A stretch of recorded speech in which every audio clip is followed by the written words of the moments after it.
nó tuh ya titi tala đây cho itu phong gì sủa tôi vô nhà từ nó phong gì sủa cho tạo mình ra lại một con vít gì tôi tao thì cho cái phong gì tôi ra tại nhiều nhà từ là nó ít tiền nó chỉ dùng vô nhà từ cho bố tao thế dùng nó xài cho nhiều nó xài gì mà đi thay nó phải sai nè sai gì thì cũng xóa ta tỏ người nhà tư cho ra rồi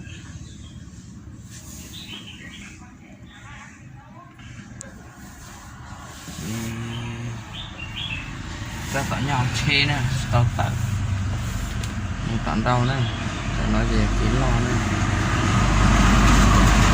chê lo thì kia thâu thú để nó thế nào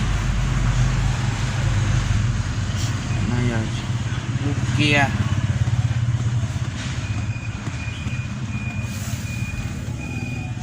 thì số lon anh làm cái gì đấy cái máy này nó cài đặt lại cái gì nó gửi lên từ phía kia lên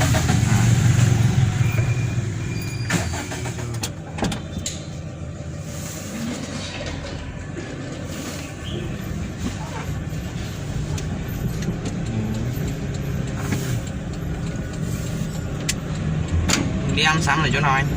Lên cái khu trên. Ở dưới này ăn nó không ngon. Cô ơi. Mình bán cho cháu một cái cô kim này.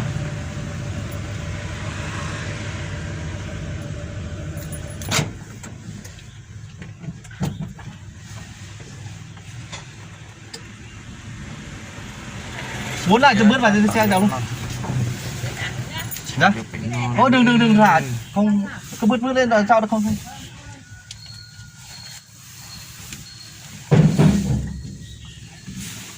Bao nhiêu đấy?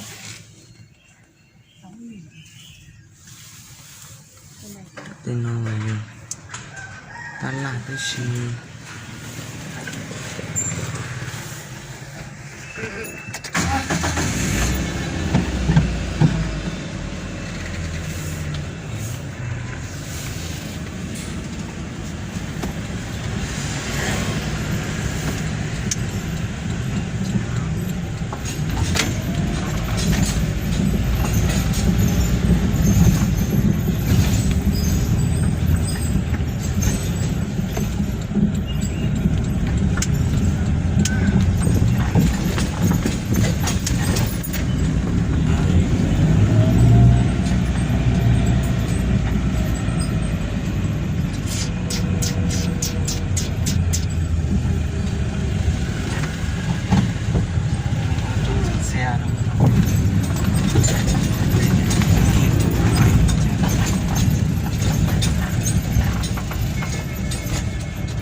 Này này kia nó không có chỗ dừng xe cho nó sang đây hết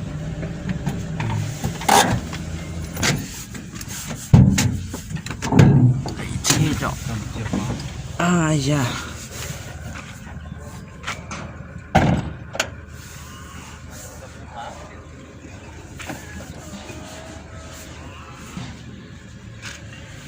nó chảy nó nữa